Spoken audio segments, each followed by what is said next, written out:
Hi అండి, అందరికీ నమస్కారం. Welcome to Vemulapalli's kitchen. ఈ రోజు రెసిపీ గురించి మాట్లాడుకోబోయే ముందు నా ఛానల్ని మీలో ఎవరైనా కొత్తగా చూస్తున్నట్లయితే ప్లీజ్ కింద కనపడుతున్న రెడ్ కలర్ సబ్స్క్రైబ్ బటన్ని క్లిక్ చేసుకోండి.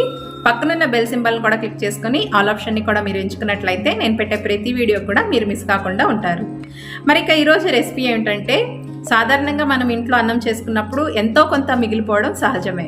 ఆ అన్నంతో ఎప్పుడూ కూడా పులిహోరైనా చేసుకునేది. ఇలా ఒకసారి లెఫ్ట్ ఓవర్ రైస్తో క్రిస్పీగా చాలా టేస్టీగా ఉండే వడా చేసుకోండి. చాలా బాగుంటాయి.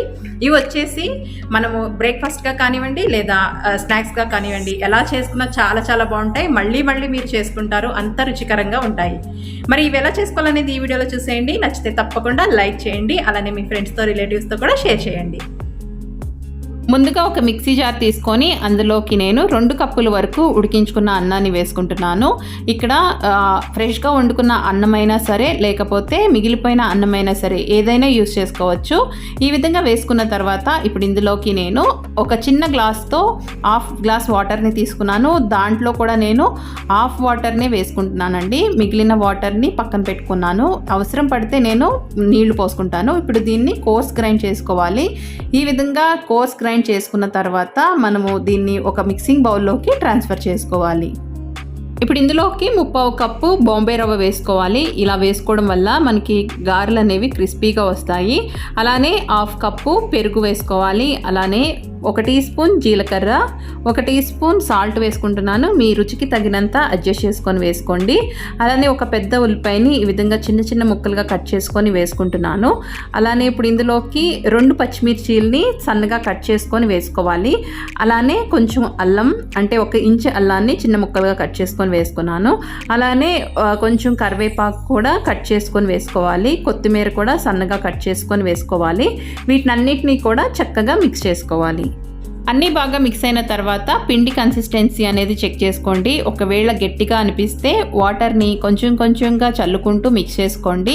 ఒకటేసారిగా వాటర్ వేసుకుంటే ఈ వడాలు అనేది ఆయిల్ బాగా లాగేస్తాయి. సో జాగ్రత్తగా వాటర్ని వేసుకుంటూ మిక్స్ చేసుకోండి. ఈ విధంగా మిక్స్ చేసుకున్న తర్వాత ఇందులో మనము సూజీ అంటే బాంబే రవ్వ వేసుకున్నాం కాబట్టి ఇవి కొంచెం నానితే బాగుంటాయి. ఈ విధంగా మూత పెట్టుకొని ఒక 10 నిమిషాలు దీన్ని పక్కన పెట్టుకోవాలి. 10 నిమిషాల తర్వాత మూత తీసి దీన్ని ఒకసారి చేత్తో బాగా మిక్స్ చేసుకోవాలి. ఇక్కడ నాకు కొంచెం గట్టిగా ఉందండి. సో దానికోసం నేను కొంచెంగా వాటర్ని పోసుకుంటూ మళ్ళీ కలుపుకుంటున్నాను. మళ్ళీ చెప్తున్నానండి, వాటర్ అనేది చాలా కొంచెంగా పోసుకుంటూ మీరు మిక్స్ చేసుకోండి, లేకపోతే ఆయిల్ అనేది బాగా లాగేస్తాయి.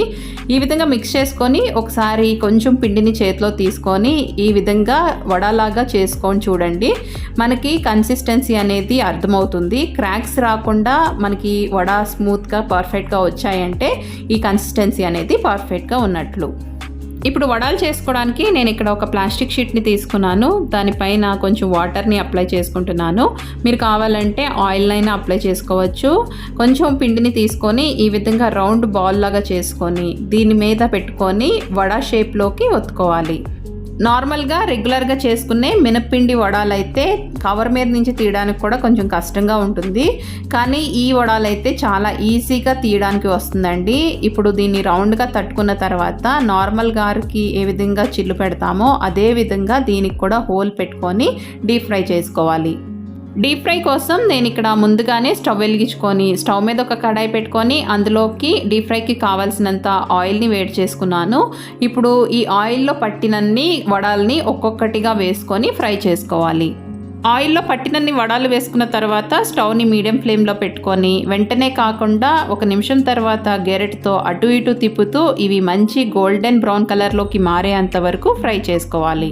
వడాలు మంచి గోల్డెన్ బ్రౌన్ కలర్లోకి మారాక వీటిని వెంటనే ఆయిల్ నుంచి తీసేసి టిష్యూ వేసుకున్న ప్లేట్లోకి ట్రాన్స్ఫర్ చేసుకోవాలి. ఇదే విధంగా మిగిలిన వడాలన్నింటినీ కూడా ప్రిపేర్ చేసుకొని ఫ్రై చేసుకోండి. స్టవ్ని హై ఫ్లేమ్లో పెట్టుకుంటే వడ అనేది కుక్ అవ్వదు.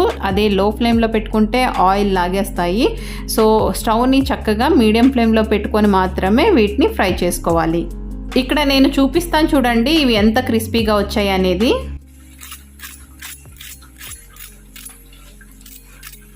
చూసారు కదండి ఎంత క్రిస్పీగా వచ్చాయో.